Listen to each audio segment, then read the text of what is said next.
உண்மையில உங்களுக்கு பிஆர் இருக்கா? என்ன நம்பி ஓட்டு போட்டவங்களுக்கு நம்ம துரோகம் பண்ணிட்டோமோன்னு ஒரு கஷ்டம் இருக்குது. கமுதன் கிட்ட பாரு கிட்ட வந்து கொஞ்சம் டிஸ்டன்ஸ் மெயின்டைன் பண்ணிக்கோ அப்படின்னு. பட் வெளியில வந்துட்டு அவங்க 2 பேரும் இன்டர்வியூஸ்லாம் நீங்க பாத்திருப்பீங்க இல்லையா? என்ன நீ என்ன இப்படிலாம் பேசினேன்னு பாரு. 10 லட்சம் ரூபாய் இருந்தா நான் பிக் பாஸ்க்கு போயிருக்கேன். 26 வருட நம்பிக்கை, லட்சக்கணக்கான சந்தோஷ திருமணங்கள். கல்யாணம்னாலே தமிழ் மேட்ரிமோனி தான். எனக்கு திவ்யாக்கு ஆகவே ஆகாது. பார்த்தாலே அவ்வளோ வெறுப்பு வரும். எனக்கு என்ன பார்த்தா திவ்யாவுக்கு வெறுப்பு வரும். இன்ன வரைக்கும் நான் நினைக்கிறது என்னன்னா, எப்படிடா நம்மளும் திவ்யாவும் வந்து எப்படி ஒன்னாகணும் அப்படின்னு யோசனை பண்ணேன். மணி பாக்ஸ் எடுத்துட்டு அப்புறம் என்ன விஷயத்துல நீங்க ஸ்பெண்ட் பண்ணணும் அப்படின்னு யோசிச்சீங்க? ஃபர்ஸ்ட் வேலைக்கு அந்த காசு வச்சு என்ன பண்றது? செக் வரதுக்கு 45 நாள் ஆகும். அமித்லாம் வரும்போது நல்லா உள்ள இவரு அவ்வளவுதான் எல்லா டாஸ்க்கு தான் வின்னு. கண்டிப்பா நான் அமித்லாம் சேர்ந்து நிறைய ஆல்பம் பண்ணுவோம். வேதாவை பாட வைப்போம். என்னென்னலாம் செய்யணும்னு நினைச்சனோ அதெல்லாம் இப்ப நிறைவேறிட்டு இருக்கு. அவ பேச்சை இன்னும் கேட்கணும்னு தோணுது. எங்க அம்மா நினைவா எதனா ஒண்ணு சமாளி எதனா ஒண்ணு பண்ணுவேன். குழந்தைங்களுக்கு வந்து மெடிக்கல் இன்சூரன்ஸ் எல்லாம் அதெல்லாம் இது வரைக்கும் போட்டதே இல்லை. இப்பதான் கேள்விப்படுறேன் இது போடணுமான்னு. வணக்கம் அண்ணா, எப்படி இருக்கீங்க? நல்லா இருக்கீங்களா? எஸ், நான் ரொம்ப நல்லா இருக்கேன். இந்த கொஸ்டின் எதுல இருந்து ஸ்டார்ட் பண்ணும் அப்படின்னு நினைக்கிறேன்னா, அந்த மணி பாக்ஸ் எடுக்காம இருந்ததா நீங்க தான் வந்து டைட்டில் வின்னர். அவ்வளவு அன்பு மக்கள் உங்களுக்கு கொடுத்திருக்காங்க. எந்த விதத்தாக நீங்க ரிக்ரெட் பண்ணீங்களா? ஐயோ ஏன்னா நம்ம மணி பாக்ஸ் எடுத்தோம் அப்படின்னு? இல்ல, அந்த மாதிரி எதுவுமே இல்லை. எனக்கு தேவையானது கிடைச்சது. எனக்கு தேவையானது கிடைச்சிச்சு, அது போதும் அப்படின்ற மாதிரி தான் நான் எடுத்தேன். யார் சொல்லியும் நம்ம எடுக்கல. வெளியே வந்து பார்த்த பிறகு மக்களுடைய ஆதரவு இவ்வளோ இருக்குதுன்றத பார்த்த பிறகு அதெல்லாம் ஒரு 1000 டைட்டில் வின் பண்ணி கையில வச்சுட்டு இருக்கிற மாதிரி ஒரு ஃபீல் கிடைச்சது. அது விட இது ஒன்றும் பெருசா தெரியல. சூப்பர். இவ்வளவு அன்பு உங்களுக்கு கொடுக்குறாங்கல்ல, ஒரு நெகட்டிவிட்டியே இல்லை உங்க அன்பு கிட்ட. மற்ற கண்டஸ்டன்ட்டுக்காவது ஏதாவது விதத்துல நெகட்டிவிட்டி இருக்கு, உங்களுக்கு அவ்வளோ அன்பு பியூரா இருக்கு. அந்த அன்பு நினைக்கும் போது எவ்வளவு கிரேட்ஃபுல்லா இருக்கீங்க நீங்க. இவ்வளவு நம்பிக்கை வச்சு என் மேல நான் ஏதோ அவங்க குடும்பத்துல ஒரு ஆளா என்ன பார்த்திருக்காங்க. அவங்க அண்ணனா, அவங்க தம்பியா, அவங்க ஃபேமிலியில ஒரு ஆளா என்ன பார்த்திருக்கவோ நான் அப்படி உள்ள நடந்திருக்கேன் போல மேபி. அதனால எனக்கு அவ்வளவு சப்போர்ட் பண்ணிருக்காங்க. பாக்கியாக்கு எவ்வளவு ஹாப்பியா இருக்காங்க? பாக்கியா ரொம்ப சந்தோஷப்பட்டாங்க. வெளியே வந்தோடனே பாக்கியா வந்து என்ன விட பாக்கியாக்கு பயங்கர ஃபேன்ஸ் இருக்காங்க.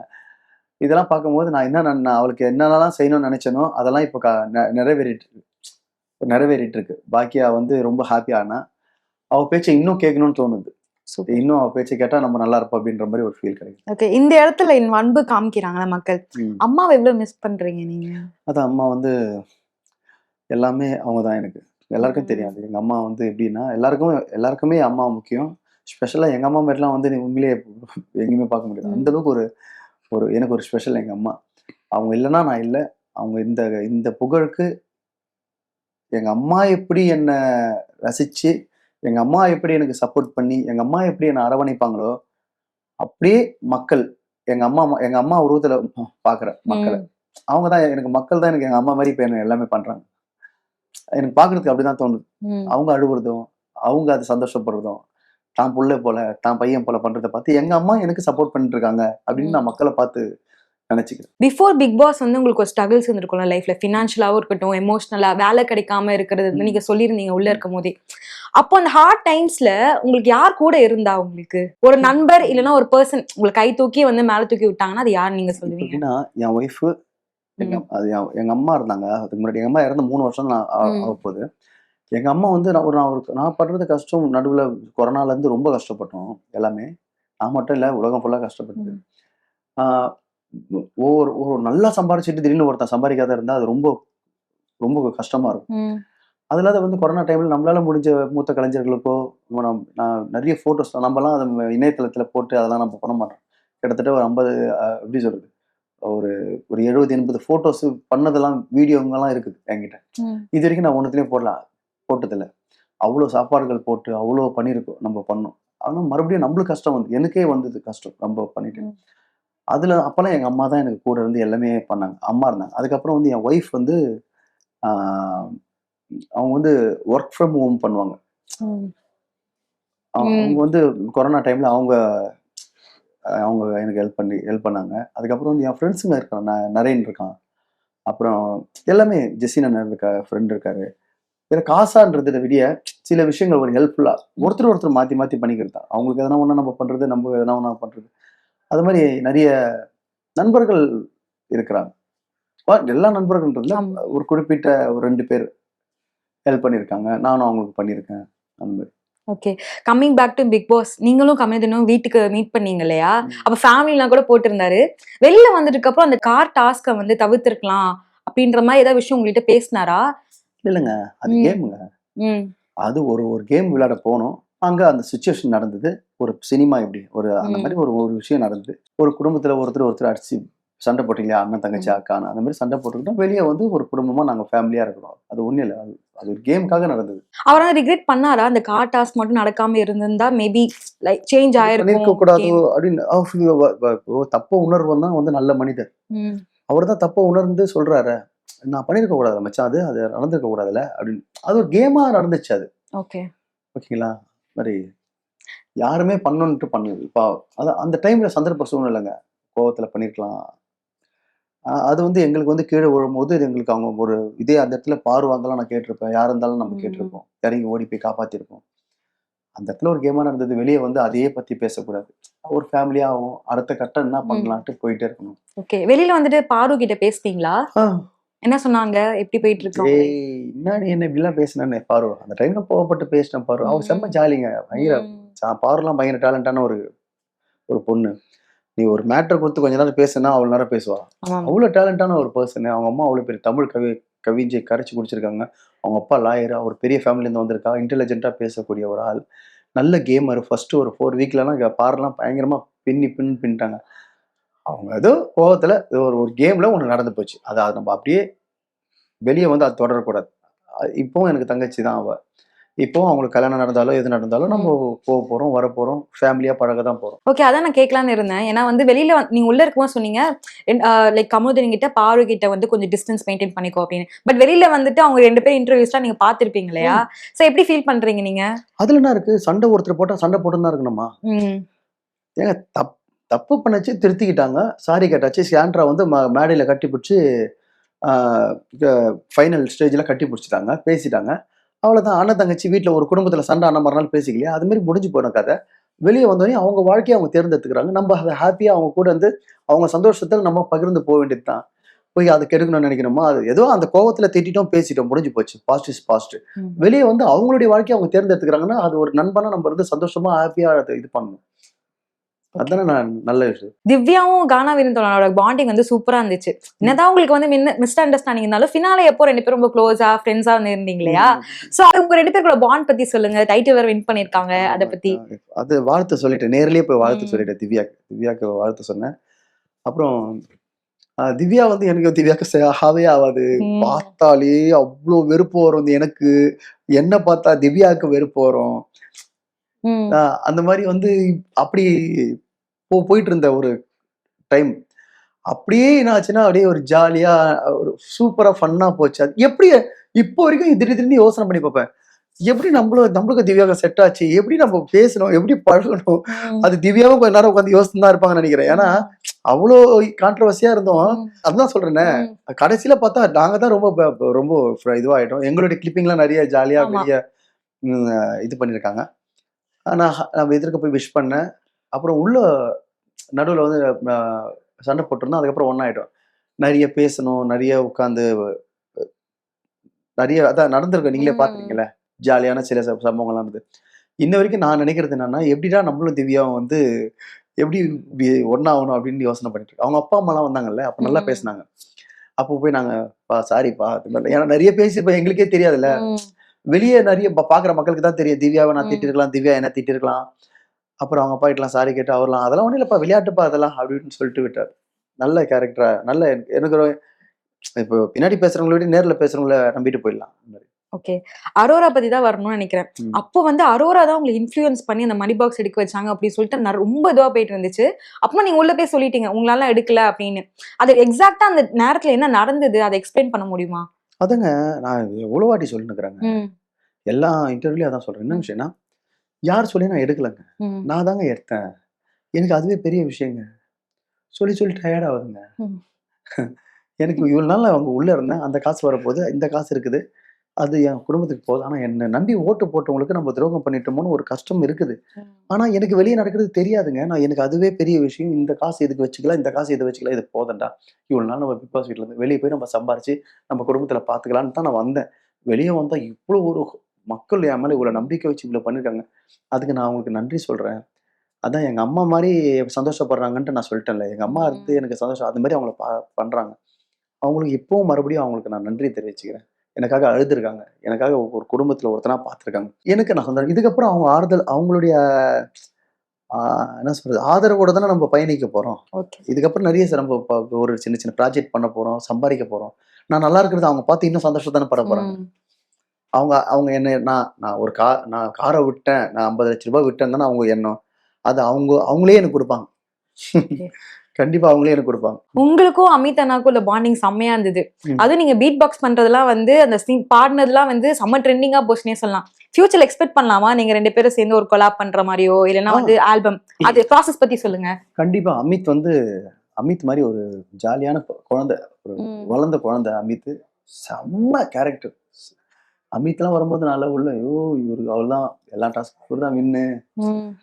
ஒரு ரிச் பாய் நம்ம இவர் அச்சு தூக்கிடுவாரு. ஏன்னா ஒரு இது இருக்குல்ல பயங்கரமா இருக்கும். நம்மலாம் வந்து எப்படி தாக்கு பிடிக்க போறோம் அப்படின்னு.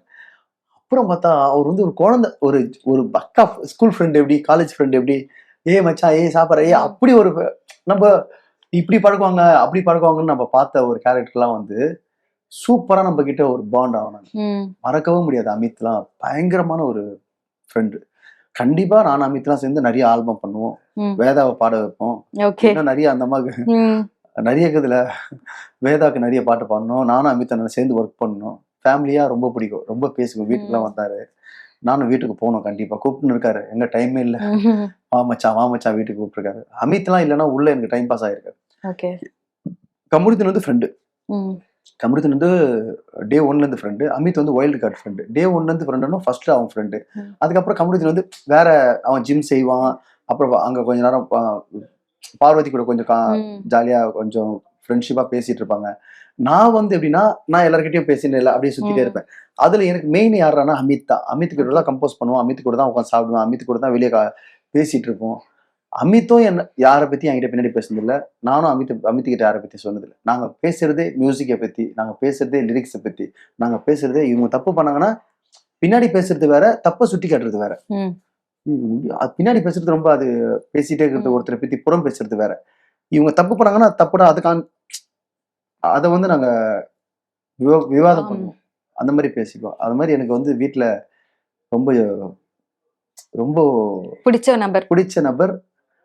நான் கொஞ்சம் எக்ஸ்ட்ரா இருந்ததுக்கும் காரணம் அமித்துடைய இதுதான். அதே அமித் எஃப்ஜே பிரவீன் இவனுங்க வந்து எப்படின்னா இவங்க ஒரு வைப் பர்சன். இவனுங்கெல்லாம்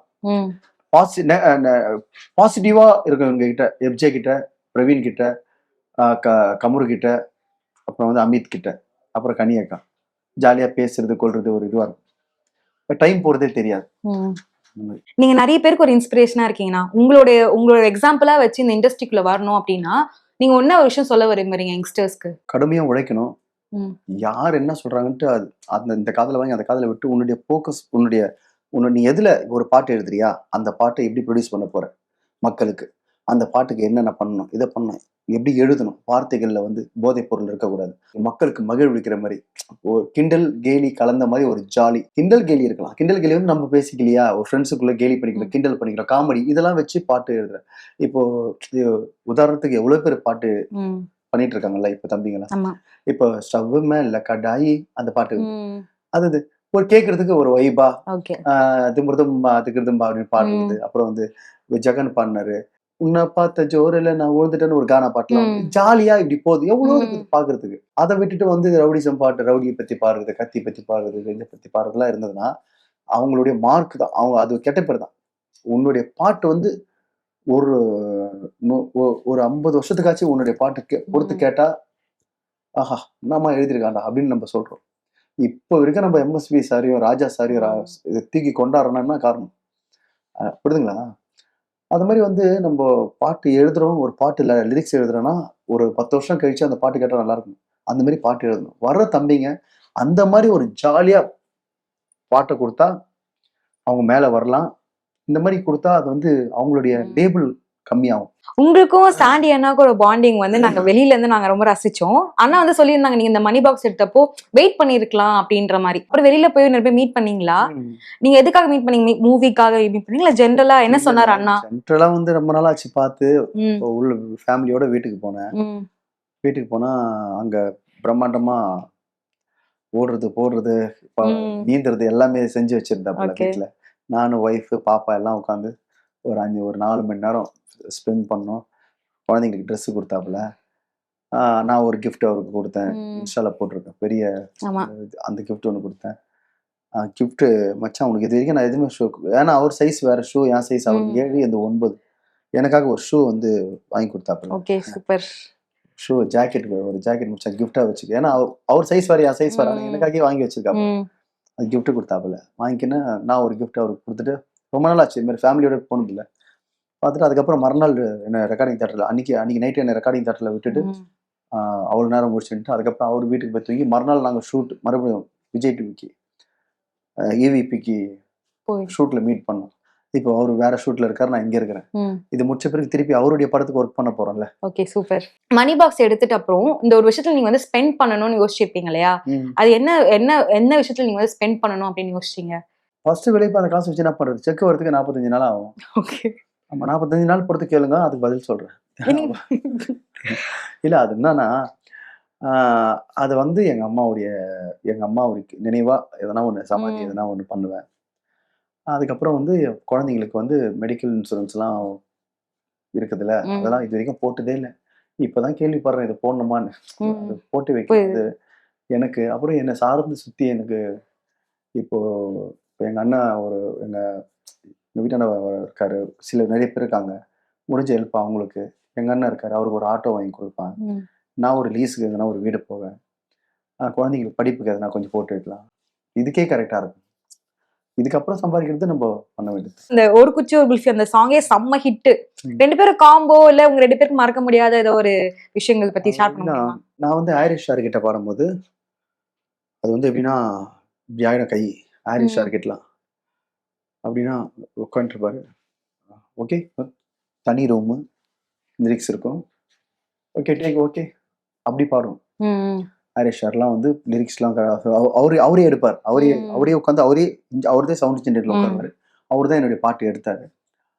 அது ஒரு வகை, அது ஒரு பார்ட். இப்போ தமிழாசா இவர் எப்படி இருப்பாருன்னா இங்க இதான் மைக்கு பாடு வினோத், நீ ஒன்று பாடுவா தம்பி. ஓகே, வந்தா மகாலட்சுமியே நீ வந்ததால யாரு அண்ணாத்த யார், திருப்பி ஒரு குச்சி அதை எடுத்துக்கலாமா, டேக் போட்டு அதை ஓகே அப்படின்னு வீட்டுக்கு வந்தோம். பாட்டு பார்த்தா பாட்டு ரிலீஸ் ஆயிடுச்சு. சும்மா ஜாலியா இப்படி உட்காந்து அவரு அந்த மாதிரி ஒரு வைப்ல எடுக்கிறார். ஓகே, புரியுதுங்களா நான் சொல்றேன்? புரியுது. சாருடைய ஐரிஷ் சார் வந்து அவரு எப்படின்னா அவருடைய ஸ்டைல் வேற, அப்புறம் ஜிவி சாருடைய ஸ்டைல் வேற. அவரும் குழந்தை நான் இப்படி சோபால உட்காந்துருக்கேன், அவருக்கு வந்து பட்டுன்னு கீழே உட்காந்துட்டார். வணக்கண்டா மாப்பிள்ளன்னு ஒரு படம் தனுஷ் சார் பாடினார், நான் எழுதி. ஒரு பாட்டு வந்து சிம்பு சார் பாடினார், நான் எழுதி. 2 பேருக்கும் நான் எழுதி பாட்டு பாடியிருக்காங்க. பார்த்து கீழே உட்காந்துட்டு அவரு நான் உட்காந்து இல்லை நீ உட்கார மேலே உட்கார. அவ்வளவு பெரிய ஆக்டர், அவ்வளவு பெரிய மியூசிக் டைரக்டர். ஒரு ரெக்கார்டிங் அப்பவே ஆன் த ஸ்பாட்ல எழுதி கொடுத்தாங்க பாட்டு. 1/2 hourல 3/4 hourல எழுதி கொடுத்தாங்க பாட்டு. Rajesh director sir. அது மாதிரி ஒரு மியூசிக் டைரக்டருக்கு ஒரு இது. இப்போ தமிழ் வந்து அது ஒரு ஜாலியா இருக்கும். இவரும் இந்த நைட் ரெக்கார்டிங் ஹாரிஸ் சார் செம்ம சிரிச்சிட்டே இருப்பாரு, ஜாலியா அதெல்லாம் கேட்பாரு. என்ன இது எப்படின்லாம் சில விஷயங்கள்லாம் ஜாலியா பேசிட்டு இருப்பான். அதான் ஒரு மியூசிக் டைரக்டர் ஒரு ஸ்டைல். நீங்க வந்து கவுண்டர் கொடுக்கறதுல நிறைய ஃபேன்ஸ் இருக்காங்க உங்களுக்கு. நீங்க பண்ற காமெடிக்கும் நிறைய ஃபேன்ஸ் இருக்காங்கல்ல. ஃபுல்லா ஒரு பேக்கா காமெடி ஃபிலிம்ல வந்து தமிழ் இண்டஸ்ட்ரியில சார பார்க்கலாமா உங்களை? அதுக்கான கதைக்களை வந்து யாரும் அமைச்சு அதுக்காக வந்தாங்கன்னா, அந்த வாய்ப்பு கொடுத்தாங்கன்னா, ஏன்னா எனக்கு என்ன வருமோ நான் அதை தான் செய்ய முடியும். அது மாதிரி ஒரு கதை இருந்தா நான் கண்டிப்பா செய்வேன். ஓகேண்ணா. இதுக்கப்புறம் நானும் போய் வாய்ப்பு கேட்கணும். சும்மா நம்மளுக்கு எல்லாருமே தெரிஞ்சிடுச்சு, நம்ம வந்து எல்லாருக்கும் தெரிஞ்சிட்டோம் அப்படிலாம். நீ வந்து ஓடினே தான், நீ நின்று ஓடுற குதிரை தான் நின்று இருக்கணும். புரியுதுங்களா? புரியுதுண்ணா. தேவா சார் எவ்வளவு பெரிய லெஜெண்ட், எவ்வளவு பார்த்துரு. இப்பவும் அவரு எப்படி இருக்காரு பாருங்க. இப்போ ராஜா சார்லாம் எப்படி இருக்கு, இந்த வயசுல எல்லாம் எப்படி இருக்கிறாங்க பாருங்க. அந்த மாதிரி நம்ம உழைச்சினே இருக்கணும். போய் வாய்ப்பு கேட்டுனே இருக்கணும். நம்மள எல்லாரும் தெரிஞ்சிச்சு, நம்ம காலை எடுத்துக்கிட்டா முடிஞ்சு போச்சு, கிளம்பு. இப்பவும் நம்ம வாய்ப்பு கேட்கணும், போகணும். இதுக்கப்புறம் நான் கத்துக்க வேண்டியது நிறைய இருக்கு. எஸ்பெஷலி இந்த சீசன்ல வந்து பிஆர் அப்படின்ற விஷயம் ரொம்ப டாக்கா போயிட்டு இருந்துச்சு. உங்களுக்குமே வந்து பிஆர் இருக்கு அப்படின்னு சொல்லிட்டு நிறைய பேர் நான் கேள்விப்பட்டோம். உண்மையில உங்களுக்கு பிஆர் இருந்துச்சா? அதை பத்தி சொல்ல முடியுமா? எனக்கு வந்து பிஆர் வந்து அது எவ்வளவு கொடுக்குறாங்க? தெரியலண்ணா அதை பத்தி. 30 lakhsன்னு சொல்லிட்டு ஒரு ரூமர்ஸ் போயிட்டு இருந்துச்சு. 30 அந்த லட்சம். 30 லட்சம் அப்படின்னு சொல்லிட்டு போயிட்டு இருந்தது. 10 லட்ச ரூபாய் இருந்தா நான் பிக் பாஸ்க்கே போயிருக்க மாட்டேன். ம். 10 லட்ச ரூபாய் அந்த வீட்டுல இருக்கிற கடத்தை கொடுத்துட்டு என் ஒய்ஃபுக்கு என் ஜாலியா ஒரு ஒரு சின்ன வகை இதுக்கப்புறம் நான் கச்சேரி போய் சம்பாரிச்சிக்கலாம் அப்படின்னு கூட நான் வந்து ம். அந்த 10 லட்ச ரூபாய் பெரிய விஷயமா நம்ம நினைக்கிறோம். அவ்வளோலாம் கொடுத்துட்டு போற அளவுக்கு நமக்கு உள்ள இல்லை. போறதுக்கு ட்ரெஸ்ஸுக்கு எப்படி உள்ள போனா எப்படி என்ன பண்ணணும் ஏது பண்ணணும் இதை மட்டும் தான் கேட்டேன். இந்த மக்கள் தான் எனக்கு பிஆரா ஒர்க் பண்ணியிருக்காங்க. ம். அவங்க தான் நம்மளுக்கு பிஆர். இப்ப மக்கள் தான் உங்களுக்கு பிஆர் கரெக்டா? பப்ளிக் ரிவ்யூ நம்ம வச்சது. அவங்க தான் என்ன இந்த அளவுக்கு கொண்டு வந்து மக்கள் தான். என்னென்ன ப்ராஜெக்ட்ஸ் நான் எக்ஸ்பெக்ட் பண்ணலாம் இப்போ உங்களை? இப்போ வந்து ஜிவி சார்து ஒரு படம் போயிட்டு இருக்கு. ம். ஜஸ்டின் பிரபாகரன் சாருடைய மியூசிக்ல. ம். அதுக்கப்புறம் வந்து சாண்டி, அப்புறம் வந்து கவின் 2 ம். பேர் பண்ற படத்துல வந்து ஒரு பாட்டு ஓகே. பாடுறேன். எழுதுறேன்னா பாடுறேன்னா தெரியல போறேன். ஓகே. அதுக்கப்புறம் ஒரு படம் வாய்ப்பு கதை சொல்லியிருக்காங்க ஒரு ம். ஆக்ட் பண்றதுக்காக. அதுக்கப்புறம் இப்போ தமிழ் மியூசிக்ல ஒரு 2 படம் ம். 2 பாட்டு பாடியிருக்கேன். இப்போ மியூசியம் குரூப் 2 நினைக்கிறேன் வருது. ஓகே. அதுல படத்துல நடிச்சிருக்கேன். அங்க ம். இருக்கும்போது தான் பிக் பாஸ் வந்து நம்மளுக்கு கால் வந்தது. அந்த மாதிரி அப்படியே சின்ன சின்னதா போயிட்டு இருக்கு. இதுக்கப்புறம் பார்த்து நிறைய பேர் வாய்ப்பு கொடுத்தா நல்லா இருக்கும். ஓகே. பண்ணலாம். சூப்பர்ண்ணா. ஓகேண்ணா. Thank you so much. ரொம்ப நன்றி. கண்டிப்பா வந்து இதுக்கப்புறம் ஃபியூச்சர்ல பிக் ஸ்கிரீன்ல வந்து நான் உங்களை பார்க்கறதுக்கு கண்டிப்பா எதிர்பார்த்துட்டு இருக்கேன். கண்டிப்பா தேங்க்யூ. ரொம்ப நன்றிமா. ரொம்ப நன்றி. விகடன் சேனலுக்கு நேயர்களுக்கு மக்களுக்கு ரொம்ப நன்றி. 26 வருட நம்பிக்கை, லட்சக்கணக்கான சந்தோஷ திருமணங்கள். கல்யாணம்னாலே தமிழ் மேட்ரிமோனி தான்.